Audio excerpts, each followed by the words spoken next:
నేను హిల్టన్ హోటల్కి వచ్చేసాను, 3 తుపాకులు పట్టుకుని వస్తే ఒక్కడ ఆపినోడు లేడు, పెద్ద పెద్ద గన్స్ పట్టుకొచ్చినా కూడా ఆపేవాడు ఎవడు కనబట్టలేదు, అంత చండాలంగా ఉంది సెక్యూరిటీ. నేను లోపలికి కూడా ఎంటర్ అయిపోయాను. నేను ట్రంప్ని ఏదో ఒకటి చేద్దాం అనుకుంటున్నాను, ఎందుకంటే అతను పసిపిల్లల మీద అత్యాచారం చేసినటువంటి స్వభావం కలిగినటువంటి వాడు, అతను క్రైస్తవ సంప్రదాయాలకు విరుద్ధంగా యుద్ధాలు చేస్తున్నటువంటి వాడు. అట్లాంటి వాడిని చంపడం ద్వారా నేను ప్రపంచానికి ఓ మంచి సందేశం ఇద్దాం అనుకుంటున్నాను అంటూ ట్రంప్ మీద హత్యాయత్నం చేసిన వ్యక్తి ఎవరైతే అరెస్ట్ అయ్యాడో అతను ఇచ్చినటువంటి స్టేట్మెంట్ మీద ట్రంప్ స్పందించారు.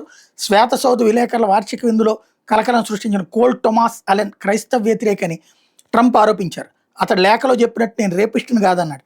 బాలల మీద తీవ్రమైన లైంగిక కోరికలు ఉండే ఫెడోఫిలియా లక్షణాలు తనలో లేవని చెప్పారు.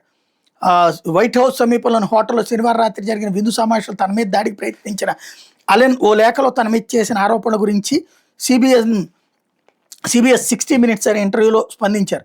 సమావేశం జరుగుతున్న అంతస్తు కంటే కింద అంతస్తులోనే అలెన్ని భద్రతా బలగాలు అడ్డుకున్నాయి.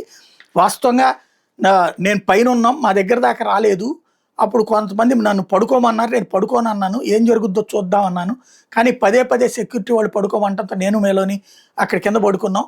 అతను పైదాకా రాలేదు, వస్తే ఏం జరుగుద్దో చూద్దాం అనుకున్నాను, ఏం చేస్తారు ఇట్లాంటి వాళ్ళు అంటూ మాట్లాడుకొచ్చారు ట్రంప్.